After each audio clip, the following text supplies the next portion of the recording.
Welcome back to Grocery Store Adventures. So there was no adventure last Saturday, grocery or otherwise, because I woke up Saturday morning and it was a monsoon outside. And you know, who wants to adventure out when there's a monsoon? So I did very little last weekend. But today, I actually did go to the grocery store, and I also did another adventure, which I'll post pictures about that later on this afternoon. But so recently I have been spending a lot more time with my church lady friends, and as a result of that, they have introduced me to a few things that I'm going to share with you today. So the first thing I'm going to share with you are these. Oh my gosh. This stuff is so stinking good. Basically what it is, it's like a juice, but it has like little floaty stuff in it. I don't know if you can see the little floaties in there. This one is the coconut one. And I'm telling you, and I'm told that back in the States you can get this in the Mexican restaurant. That's what I've been told. I've never seen it, I've never heard of it, but all I can say is you will never come to my house and not find these in my house going forward. They are so delicious. Like, this would be the kind of thing you would want to have in your house on a hot summer day, because it is so stinking refreshing. The aloe vera one just happens to be my favorite of the two, but they're both very, very, very good.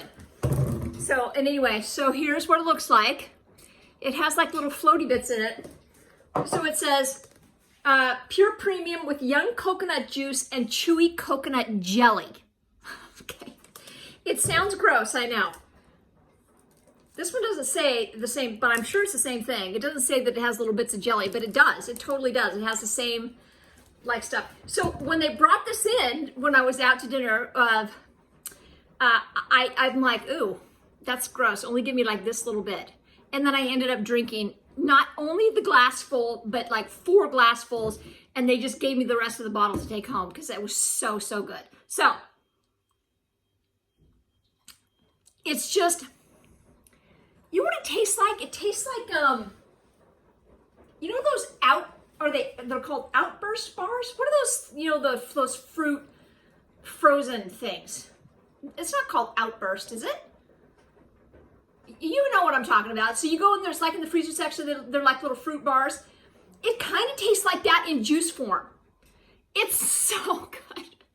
It is so good. Yeah. Okay.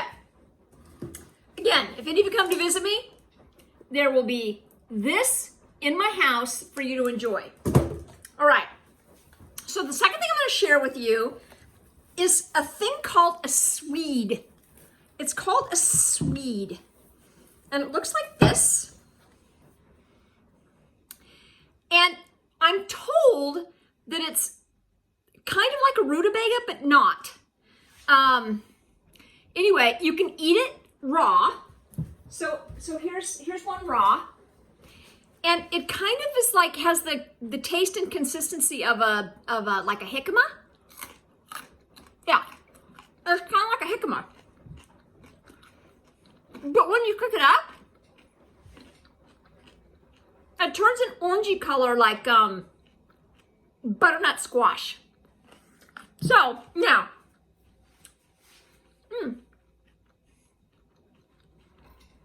it tastes kind of like a radish. That's exactly what that tasted like. It tastes like a radish. Weird. Anyway, so yeah, when I had it, they had it all cooked up. They gave me some raw, but they also made it into a soup. And then the soup, you know, it looks like the soup looks like it has just butternut squash in it, but it's actually this thing called a Swede. S-W-E-D-E.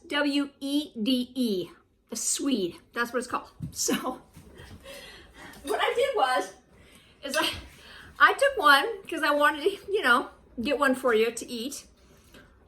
And I was a little bit impatient. And so instead of boiling it like I should have, I microwaved it. So it looks a little gross, but I put a bunch of butter on it. So everything tastes good with Irish butter, right?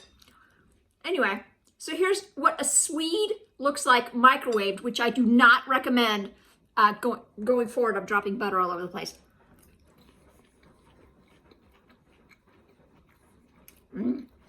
Yeah. It tastes kind of like a butternut squash. That's totally what that tastes like. That's actually not bad, even though it's rubbery from being in the microwave. Yeah, I could eat that.